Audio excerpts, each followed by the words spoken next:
Okay, so welcome to my Moon Power Musings, and I am so excited because I am joined today by my dear friend, sister, and mentor, Emma Cannon. And Emma, oh my God, I'm so excited! I'm so excited. I know, and I didn't Oh, see you the other day, and I was sad about that, I but know. you're never really far away. No. And so Emma and we have known each other for quite a few years now, and it happened in this really unbelievable, like synchronistic um meeting. It was one of those meetings for me where I was like, oh my God, this is meant to happen. And I'll backtrack up a little bit. So I was doing this very intensive spiritual cleanse, and in this cleanse, actually the energy of Mother Mary came to me, and Mother Mary said that she wanted me to start holding baby loss honoring circles um, and and work more in the realms of fertility with the womb work. And I was like, oh my goodness, I had never been pregnant in this lifetime. And I said, yes, I will do that. I will hold the circles. However, please send me earthly knowledge because I really feel out of my depth in this. And then literally the next week, I went to Melissa Hemsley. I was meeting up with Melissa Hemsley and met you, Emma, at Who our I'm seeing this weekend. at our other friend's book launch. And it was literally one of those moments, wasn't it? We had this conversation and I told you about what I was being guided to do, and you were like, that's exactly what I want at the clinic. And then ever since, you've been such an incredible mentor, like guiding me on the fertility path. You've been such an incredible friend and just a source of pure inspiration. And Emma is a fertility expert. She's a fertility mentor. She is an author of many books all around fertility. And yeah, I mean, to me, you're just like pure inspiration encapsulated in always a stunning wardrobe as well. Today I have a dragon because we are in Avalon, and I have yes, my Mary Magdalene oils. I mean, it's always so lovely, and we kind of joke that we hadn't got any questions or idea what we were going to talk about, but I don't think there's any issue with going to be around that because we could talk till the cows come home, but let's try and make it helpful. Yeah. Um, I really love the word mentor, actually. And I've done a lot of things in my life, um, and some very brave things and some very pioneering things where I've been a lonely person on an untrodden path. Mm. Um, but to be a mentor, I think, has been the most satisfying part of all of my work. And I really encourage anyone, if they're in any position to help a sister or anyone, and it's not even help, it's just to be there as a guide. And Chloe will tell you, I mean, mentor, it's very loose because I'm no micromanager. The way that I prefer to do it is to help be there and help people find their own medicine and bring it to the world. And that is exactly what you've done with the oils. And it's so beautiful because it's something that I myself had wanted to do 20 years ago. Mm. And then, I had all the recipes for the different stages, and it's very hard, to take it from that idea to bring it into reality. And the way that you've done it is just so exquisite and beautiful. So I Oh, really do want to acknowledge that. oh, thank you Um, so much. yeah, and I just love the fact, you know what? And that, because you're such a sister, there's not even a twinge of, I wish I'd done that. Or, it's just Yeah. like, yes, and so it is. And So it so is. it is. Because you're the right person to do it. And had I done it, it would have been too soon, too, Mm, mm. like a lot of the things that I've done, it's been too Yeah. soon. Mm. So it's such a joyous thing for me to see doing that. And I don't know how many people have the kit, but in a set. Do you want to say a bit about the kit, or does Well, everyone know actually, about it? I've spoken quite a bit about Okay. this on other things, and I feel like that let's focus on you, and like you are just such a wellspring of knowledge, and because we've got this time together, and because so many women want to know about fertility, and like Yeah. we're really in this time at the moment where a lot of women are struggling, Yeah. and you know this with women that have come into your clinic, and I know this as well, women that have come to for one-to-one sessions. And you know, we live in this world where there's so much stress, and stress is like one of the key things that affects our menstrual cycle. It's like, you know, earlier this year actually, I went through a breakup and I was really, really stressed. And what actually happened is I stopped ovulating. So for Yeah. 3 months, my fertile fluid stopped. And then on top of that, you know, I was then getting more stressed and more worried. And so I feel like that this actually was such an indication for me of like, okay, Chloe, you have to slow down. You have to do the things that nourish you. You have to eat the foods that are really going to nourish you as well. And then I managed to get the stress levels down, like really nourish myself. And then my fertile fluid came back and I started ovulating again. Um, so this was a really, you know, personal thing that really very recently just happened to me. And so I was wondering, so from your perspective, like what are the things that women are coming to you now around fertility, and what are the, you know, what would you say to someone on their fertility journey? Like what are the I guess like your top tips, or the most helpful and nourishing things? Yeah. Um, well, I think when you say that story, I think let's go back.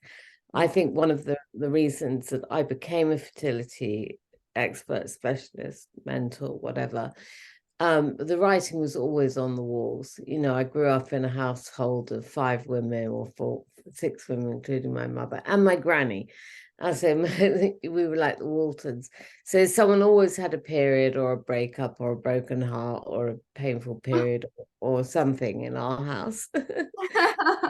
And then my dad died when we were all very young, but also my mother was very young. She was only in her 40s. She never had another period again. He was her childhood sweetheart. They had 5 children together. The day that he died, she never had another menstrual cycle, menstrual period again. Wow. So I think I always knew instinctively that they were one and the same. Mm, So that was never a new idea for me. It was written in my DNA from, from early on. Um, and um, and then years later, I don't know how many, 15 years later, Chinese medicine. I'm introduced to Chinese medicine, which of course, one of the foundations and building blocks of Chinese medicine is that our physical symptoms and our emotions aren't separate. So mm, that's also deeply imprinted in my DNA.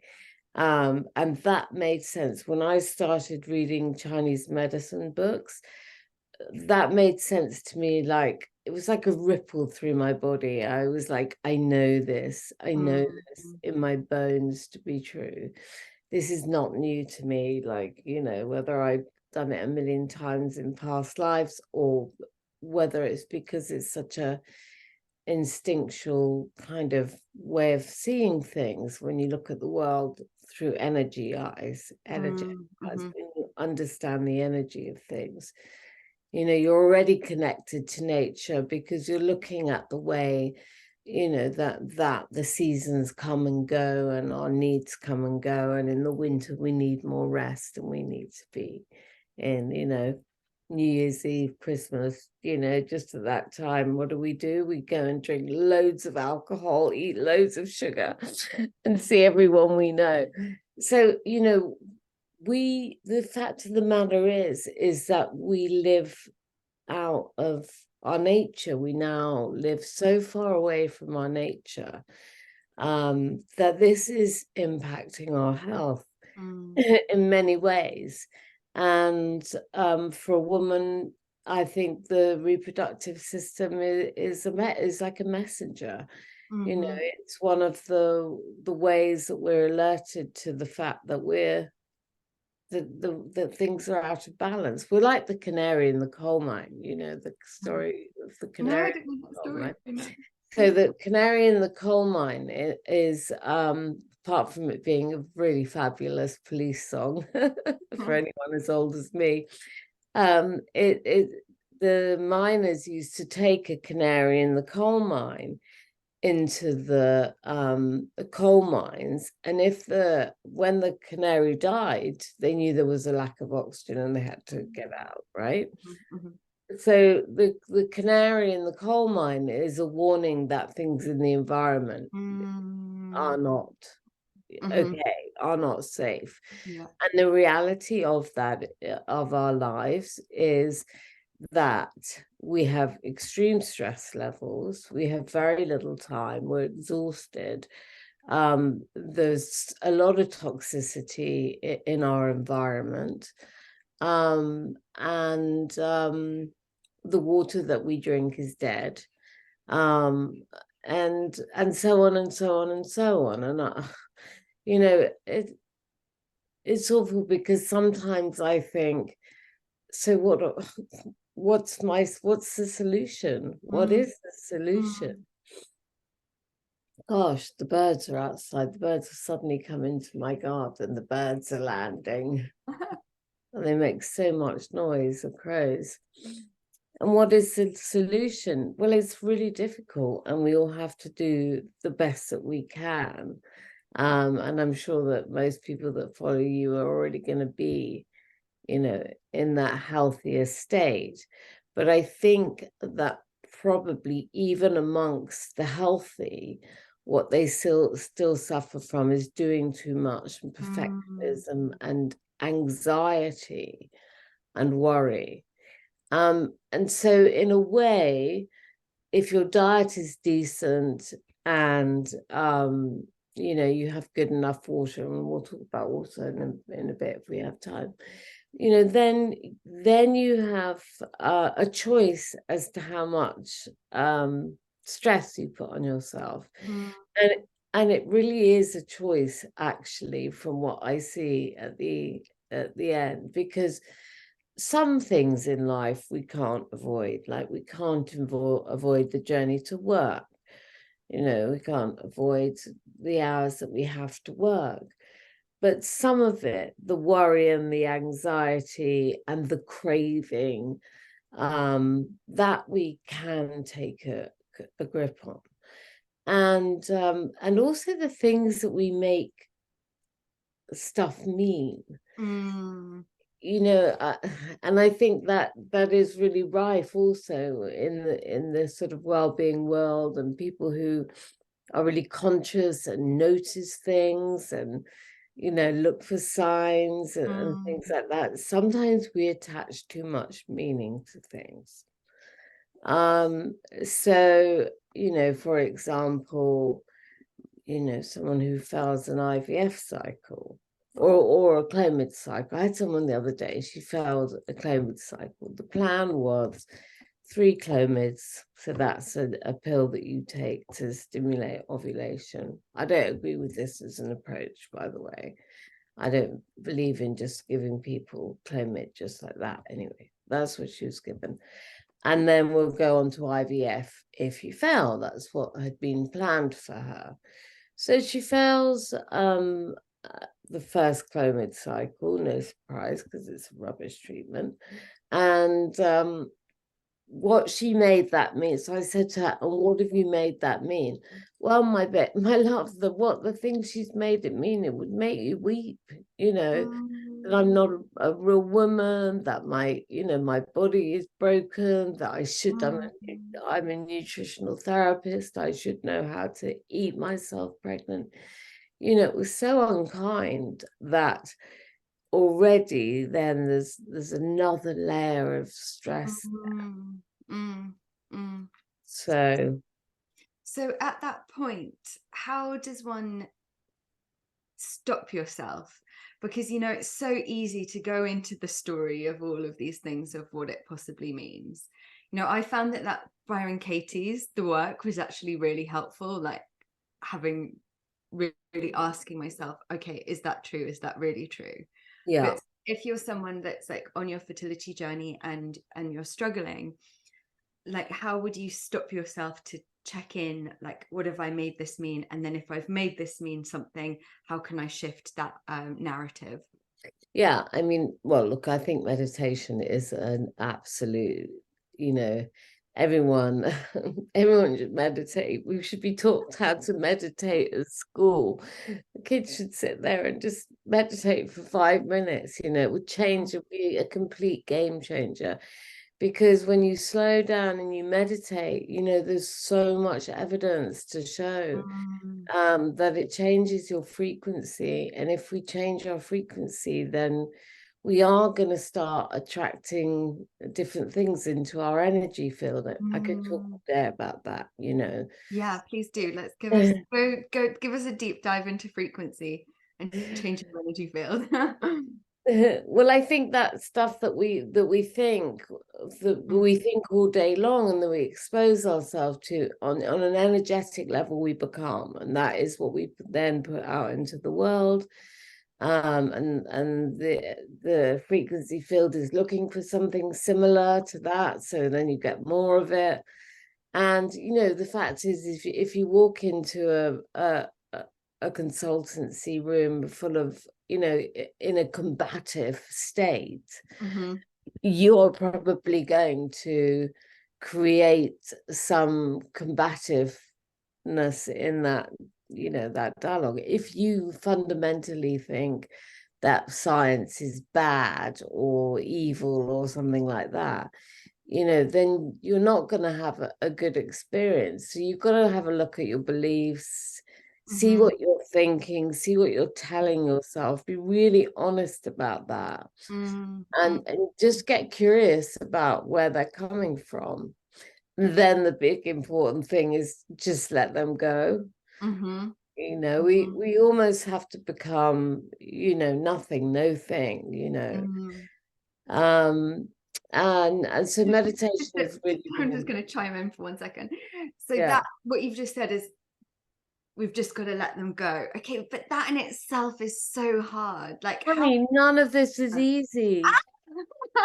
So simple, but it's not easy. it is not. I You're work on this every day of my life. Okay. mm-hmm. How long have I been doing it? Forever. Yeah. I mean, look, someone said to me the other day, or I said to someone, I can't remember which way around, but I was talking with a colleague and I just said, listen, pre-COVID, as a practitioner, I would expect to spend 10% of my time on my self-care and, looking after myself and making sure that my own energy is good and blah, blah, blah. Post-COVID world, 30% of my time. Mm-hmm. The energy is really different. It's really hard. There's so Mm-hmm. much more stuff floating around there. None of this is easy. Mm-hmm. Mm-hmm. But Mm-hmm. some of it is simple and it is available to all of us. And you Mm-hmm. have to do it and you have to be disciplined. You Mm-hmm. have to discipline that mind of yours. And Mm-hmm. I think this is one of the things that we as a generation lack, is this idea of discipline. Mm-hmm. Most of us grew up, and it won't be all of us. Of course, there were some people who still had disciplinarian parents, but I think because we had children suffered so much discipline and control in the past, I think there's a whole wave of parents who do like to discipline their children. It's become a bad thing, but actually to be able to discipline our own mind is really, really powerful, because then you don't go off on that roller coaster of making things. You bring it back. Yeah. You notice and you bring it back, and I have to do that in my Mm-hmm. meditation every day. Sometimes I'll have a great meditation. A lot of the time my brain will be going, into something, and I need to bring it back. Yeah. He's not for everyone, but he's helped me a lot. I'm a Joe Dispenza fan. Mm-hmm. I know some people are ick about it. Some people don't like the fact that he's probably a billionaire by now. I think he's quite geeky. You know, I love science anyway. So, you know, I'm a funny combination of loving science.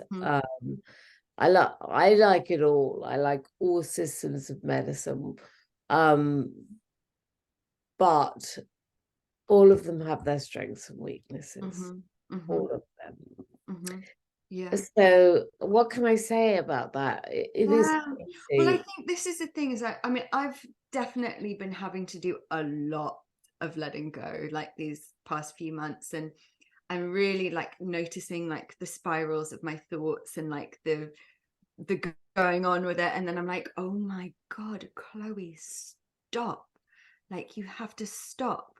But what I also do is like I allow myself to like feel the thing of it, whatever it is that I'm feeling, and then try and track back so that I'm not necessarily so attached to what's actually happened, but Yeah, track back so that I'm finding like the childhood root or something like that. yeah, Tend to that little part of myself.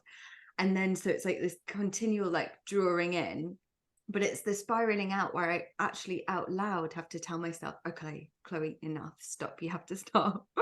yeah. It's like the mind will go off in all of these in It will, because it will fit into the neural pathway that it's used to. So, Mhm, you know, mhm. if you have trauma, or in trauma can be, honestly, I mean, I know you had a beautiful childhood, but there can still be trauma there. You know, there can be, you know, Of in course. yeah, there's trauma everywhere. You got left to cry a bit too long, or your teacher said something that And it's made like, you feel don't forget, I small. was born in the 80s. Like,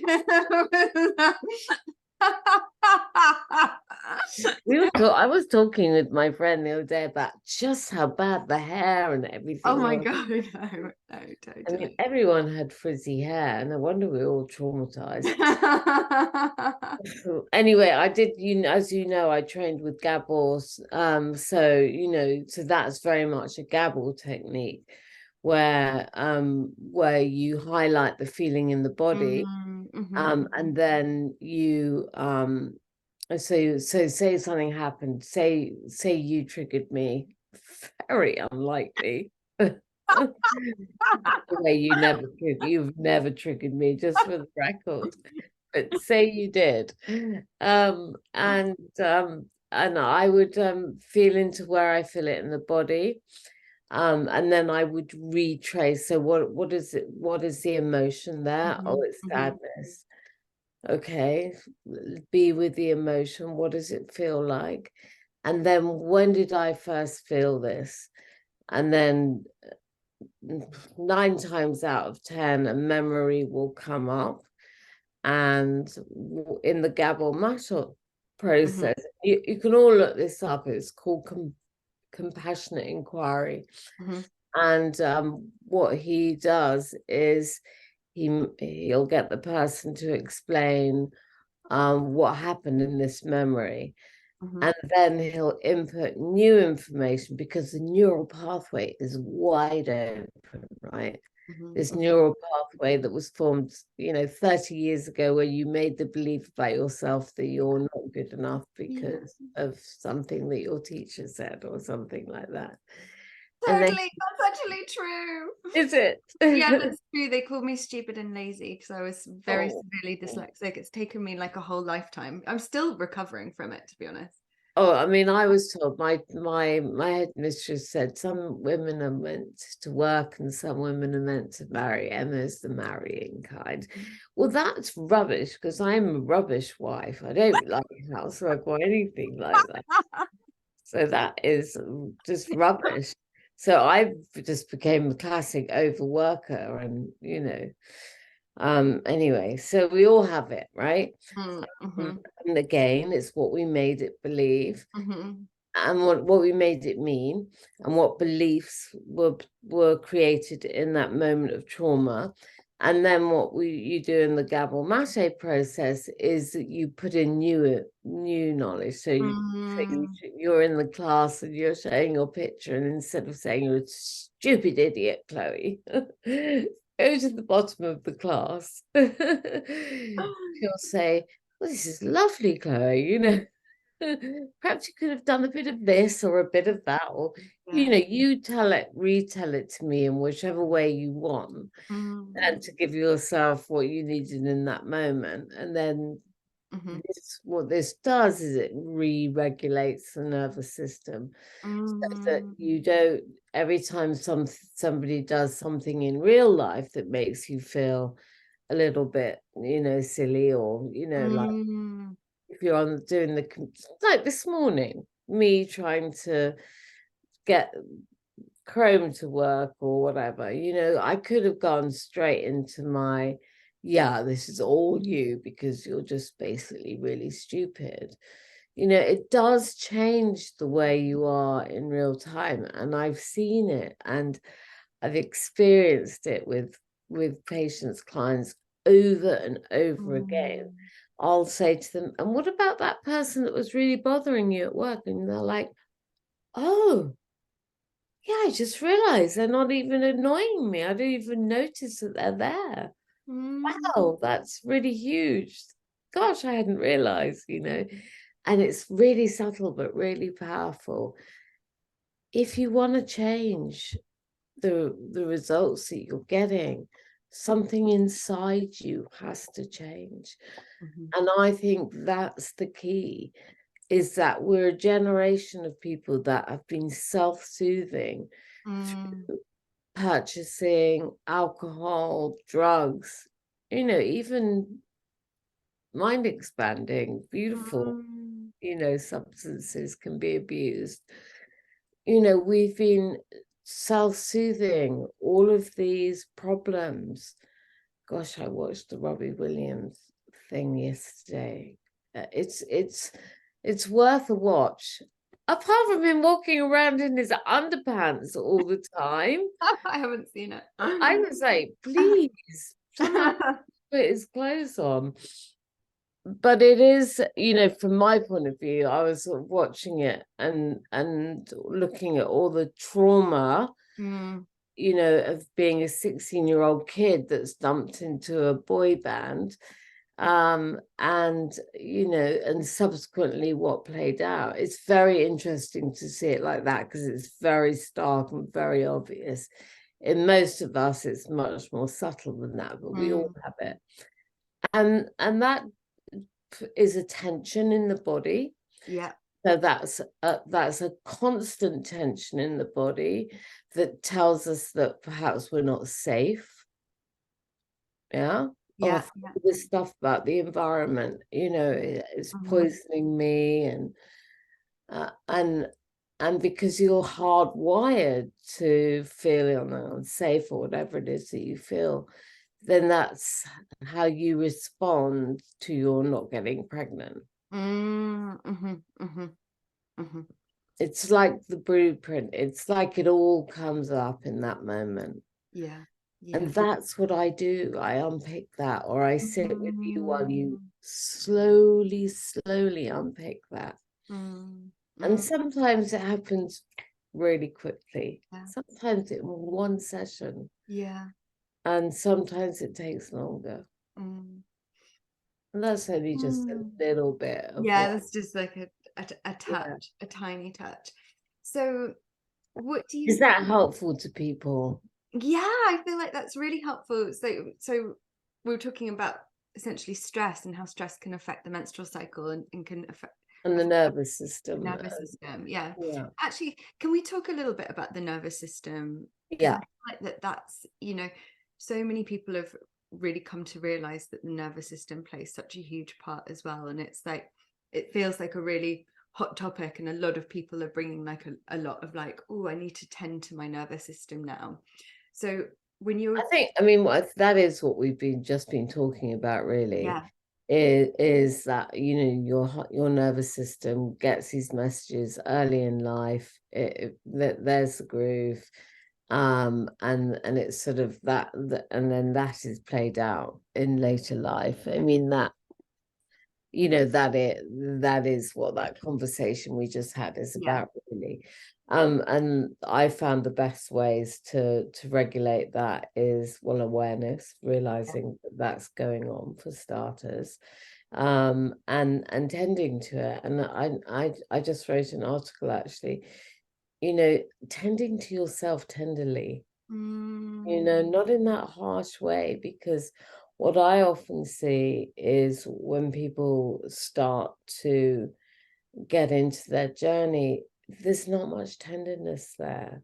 You know, there's a lot of anxiety, there's a lot of stress, there's a lot of craving, Yeah. and a lot of worry, Yeah. but not much tenderness. Yeah. Yeah. And I think that's very important, allowing ourselves to be tender. I just wrote about it on my Substack, literally just part one. I'm just about to post part two. And I have a Substack, half of it's I put a lot of free content including my podcast, and then some of it is subscribed to. But being tender with ourselves is a way of self-soothing. You know? Love that word And tenderness, because I feel like that what I find with women that I'm working with around fertility, it's like actually letting that inner mother come up within you. And so like that longing to be a mother, and maybe perhaps it hasn't happened yet, but it's actually first of all to mother ourselves and yeah, to hold that mother energy and that tenderness, and then also allowing like the earth's energy to hold you in mother energy as well. yeah. And I feel like the you know, for me, of everything that I've just been gone through lately, there was so much like holding of my own heart that I had to do. And it was like really like allowing all of the pain that was in the heart, like allowing it, and holding it as if I would like my best friend. And like so like, oh, and it would be like, oh my darling, I know that you're hurting so much, but it's okay. It's okay. It's okay to feel that pain. And then I would just go in and go in and go in. And then the deeper actually I would go into my heart, there would then become this point where all of a sudden the pain was kind of on the outer shells of the heart. And then as I would drop in deeper and deeper and deeper, then there would be this, this peacefulness. And I was like, okay, it's time. I can get to You're so beautiful, Chloe. that. And that's exactly it, you know, like I think most people, when they start on this journey of self-discovery, and I don't even really like the word spirituality anymore, you know, it's like you know, I think we need new words for things. Maybe we look at some French words. I love words. I'm doing this new thing on my Instagram, which is a word a week. Word Ooh. Wednesday, I've called it, except for I was so excited that I posted it on Tuesday. Because I'm really, really bad at following rules, even if I make them myself. uh, anyway, and but we're lacking in words. Oh, I lost my trail then. Yeah, I think most people are hard on themselves. Mm, mm, Yeah. mm, And I mm, think it is really important. It is a beautiful time to heal. I think it's the first time, unless somebody's had a health crisis, mhm, I think it's the first opportunity for women to really tend to themselves. mm. And I think because we come to it later in life, you know, that process, it needs to be, you need to spend time with that, you Yeah, know. yeah. It's much better than spending time gathering a lot of information, Mm, overloading yourself, doing things you know, the problem with doing everything right, like eating a perfect diet and you know, doing this program or that program, is when it doesn't work, we tend to make that mean that there's something wrong with us, and that isn't necessarily always the truth. Yeah. And I would love to, that's what I want to say, that for most people, there is nothing wrong with you. Yeah. Honestly, for nearly everyone, there's going to be a percentage of people who have, you know, blocked tubes, but there's still nothing wrong with you. You know, you are perfect. And so many women just think there's something wrong with them. Yeah. Oh Yeah. God. I feel like we should just drink that in. Yeah. Mm. Yeah. And But then tell it me. is a lovely time to, it is a lovely time to address some of the things that are probably in crisis in within you and need addressing, that you've Mm, just been maintaining mm, and holding in, and that's what happens. You know, you start the journey and things don't go right, and so everything that this whole backlog gets triggered, you know, this yeah, whole attic full of yeah, things waiting to be sorted. yeah, It all kind of comes out. So yeah. it can be difficult. Mm. And then what I wanted to ask you, because I feel like that you're always on the pulse of so many things, and like I love the way that your mind works, but I also love the way that your spider senses and your tendrils work. And we always have so many funny conversations around like, who are you talking to, all these. So tell me, like, so what is the thing that is exciting you the most at the moment? Like, what feels the most I tingly? mean, you have to remember that I've been in this field for a long, long time, Yeah. and I go into other areas as well Mhm. because I follow what's going on in medicine, and that's why I've really stuck to fertility, because I have that quite expansive mind, that I could really just stay on one subject. Mhm. That said, I do see other things as well, but that's my love. That's where I kind of put, you know, put all my energy Mhm. and passion. And there hasn't been much for a long time, but but I do think we've been moving into this area of frequencies and smell, Mhm. sound, vibration. And I'm really excited by that because I'm Aquarius, and we were in this age of Aquarius, which is less about earthbound things. Mm. Chloe knows me, she quite often finds me floating around in the the atmosphere. Um, and and I think we're looking further afield, you know, we're looking Mm. at other planets that we might live on. We're looking at, you know, so suddenly things are changing, which I'm really grateful about, because look, no disrespect, but I am, how many diet books do we need? Yeah. How many? You know, it's like, honestly, I just think diet is really important, right? It is. Diet is really important, but we know now that the gut is as important. Mhm. If the gut isn't working well, then the diet is, you know, whatever. And the water that we drink is dead. Mhm. Mhm. So what's exciting me at the moment is hydrogen. Mm. So Okay. um we've been trying to capture hydrogen for a long time. And hydrogen is stardust and all of that. Mhm. Hydrogen and frequencies, and also the essential oils, which I feel are really making a comeback. I mean, that was the first Mm. thing I ever studied with this beautiful guy called Gabriel Moje. And I studied it in Neal's Yard, which was just starting out. They just done Neal's Yard, yeah.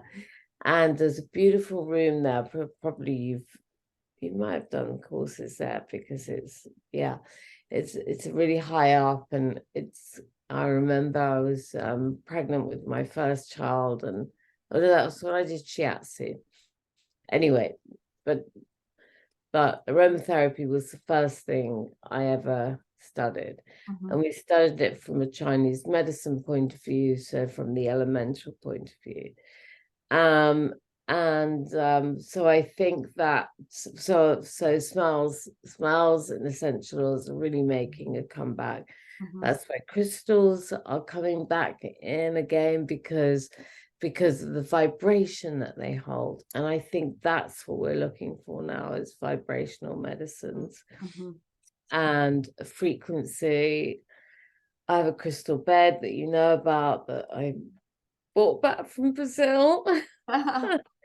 So you lie underneath these Vogel cut crystals, and with a light coming through that corresponds to each of your chakras. And it's really interesting, Chloe, because now when I use it, I feel like the effects are really accelerated from when I first used it. Oh wow, amazing. Yeah, I mean, I think having it in Brazil in that portal was Mm-hmm. amazing. Mm-hmm. But now when I use it, I feel really like my energy field expands when I'm under it. Whether I'm more aware of my own energy field, I don't know. Yeah, and hydrogen, the water that we drink, because this is really, really vital. In a way, if the water that we drink isn't good, Mm-hmm. then what we're eating, Mm-hmm. the vibrations of meditations, they can only go so far. I mean, you're really blessed where you are because you have this spring water. Water, I know. And it's so different drinking the spring water compared to, water. I mean, I obviously filter all of the water I drink as well, but when you're taking it from the spring, the water is alive, and it's like you drink it and your cells just like you can feel new information coming in. 100%. You feel it like an expansion in your cells, don't you? Totally. But so back to this hydrogen. Yeah, so they haven't been able to capture hydrogen. Like, it's very difficult, and there's a lot of products on the market that I've seen in in a lab. When you measure the amount of hydrogen they actually produce, it's actually very minimal because it's very difficult to capture it. So I've been working with this Portuguese guy, really fascinating guy called Nuno Nina. Great name. Yeah. Um, and he sees frequencies. He Oh sees, I wow. know, it's just like incredible. He is incredible. He's like ahead of it. You occasionally you meet these people and they're ahead of their time. They're sent to us like a little gift, like Eckhart. Yeah. Eckhart, I think the beings up there went, we need to send someone really compassionate to Earth to here's a film about compassion. Forrest Gump. I know. Let's make this little man that's something between Forrest Gump and Socrates and send him to Earth. That's who Eckhart Tolle's like. I saw him the other day. When I was in the presence of him, my energy field, my frequency really, really expanded. Yeah. And that's what hydrogen does in the cells. There's a whole list of things that it does, like antioxidant and anti-inflammatory, all of which we need. But from my point of view, what the sensation is, like the sensation that I get when I drink the water there, and some, it's like you feel the cells going, thank you so much. Yeah, so I'm working, I've just been looking at loads of papers on it, and I think it's very interesting. For me, it's very interesting in the world of fertility because there is evidence that hydrogen improves sperm. And I have been for many years recommending this product. It's a Dr. Mercola product, which is where you put for men where you put a pill in water and it produces hydrogen water, and you have to drink that within half an hour. Oh, okay. So, but I don't know how effective that is. I've had some good results with it, but I suspect not as powerful as this water bottle that this guy Nuno Nina has produced. And it's early days, and I think this is a new science, and I think we'll see lots of things like this. I think we're going to see more frequency medicine, and we're going to see more people using hydrogen. And honestly, I woke up this morning.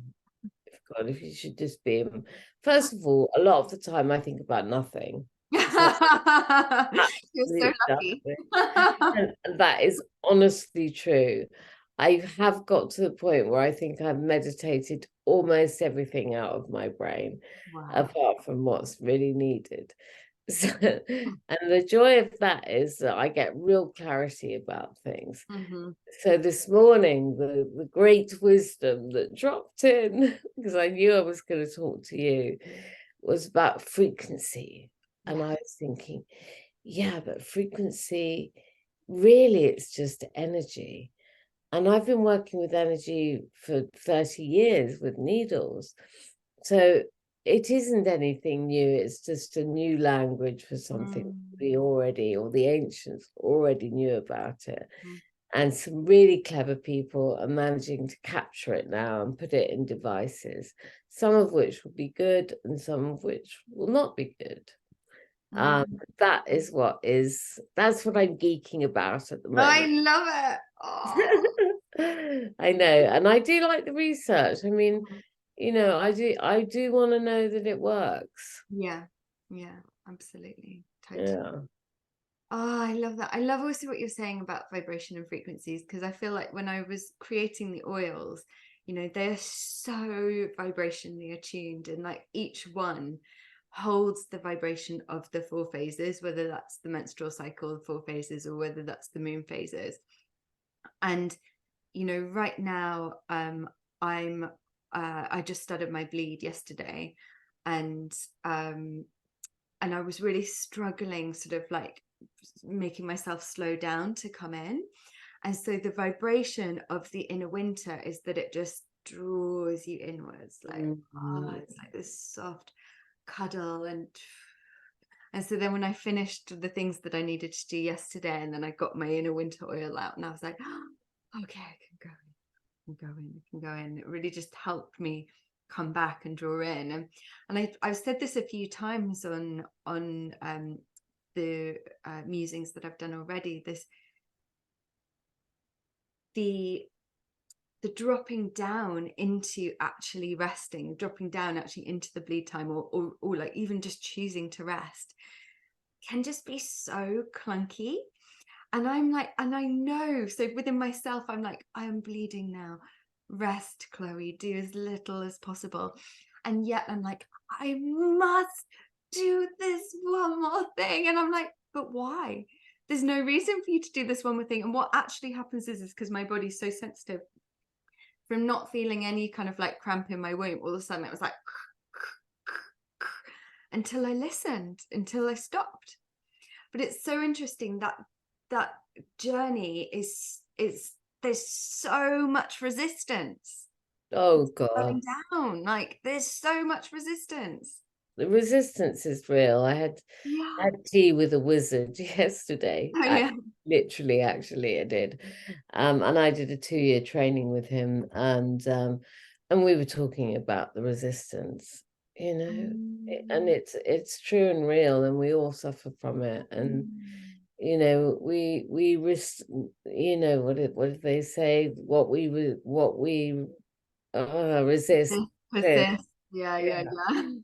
Yeah, and it'll just keep coming back. And that's our struggle. We're human beings, and we're here to, or I believe we're here to mature and to learn and to expand and to unpick and to be happy and And to have be happy joy. And to meet my soul fan friends. Really important, and I think that's really important in the fertility journey as Oh, well. And if anyone is listening to this and is struggling, really go back to the why, forget about the how and the whatever for now. Just really connect to the why. And because then you're going to be in the heart, and you're going to be in the feeling of it. And the feeling is what's so important. And that's what Joe would say, with the meditation. I'm not very good at, people say I'm not very good at seeing it. And he says, no, the important thing is to feel it, Oh, yeah, I love that. Thank you. Thank you so much, Emma. Thank you for sharing your magic, your wisdom. You're just I just adore you. Oh, Oh, I hope it was helpful. I mean, yeah, definitely. there's a lot of stuff out there, and there's a lot of people, and I try and be helpful. You're more than helpful. Thank Oh, you, darling. love you so, so much. Thank you. Thank you so much for everyone that's listening. If you want to connect with Emma, I will put her website and everything below. And what was the name of the water thing that you said again? Well, I'll send you a link. Okay. At the moment, it's an expensive piece of Oh, equipment. okay. It's more of you can't really think of it as um a personal bottle and compare it to things on the market. It isn't that. It's medicine. Right. Okay. I think at the moment that it's about nearly £500. But what you do is it's a machine at home where you put hydrogen into your water. And you would do that in the morning and the evenings. You can have one for your whole family because you can attach it to the lid of a bottle, and then you can put hydrogen in that way. So I think you have to think of it not as a hydrogen bottle, but as a hydrogen system. It's I'm so in love with it at the moment, but I do realize it isn't accessible Yeah. to everyone. For Yeah. me, I can Well, buy good that stuff to through my just share it and business. to have an awareness, because I hadn't heard anything about this hydrogen You water. will do. It's going to come. The next 5 years are going to be, if one person knows how to do it, then there'll be other people doing it. It's like anything, isn't it? Yeah, But I totally. think this guy has something. You know me, I'm literally the most suspicious person ever. But every now and then, I just get a hell yes. Yeah, yeah, and this is one of them. For me, it was one of them. And it kept dropping into my field, and I was like, no, no, no, it's not that. That's not what I'm asking for. And then it kept coming back, and I was like, because I was very resistant to the price, Mm. I was very resistant to the price. And I think I still am, but I do understand a bit more now about why it is that, because it isn't how I was thinking about it. Yeah, yeah. But for anyone out there that has the money, it's a good bit of kit. A bit kit. Okay, amazing. Yeah, a And then bit of kit. just before we go, so with the MYMOON Power oils, which one was your favorite, or what was your experience with them? Winter. Winter, was it? Because I'm so in that phase, I have limited energy, and where I put my energy is really a deep choice these days, and I'm very discerning. I mean, I'll always be there for you. But you can hear in my voice isn't like what it was. And I'm moving into that kind of crone thing. So for me, I love that one. Because I'm in that stage of my life. Yeah, yeah, So, beautiful. yeah. Oh, thank you, Emma. I love you. I love you. I love you. Mhm.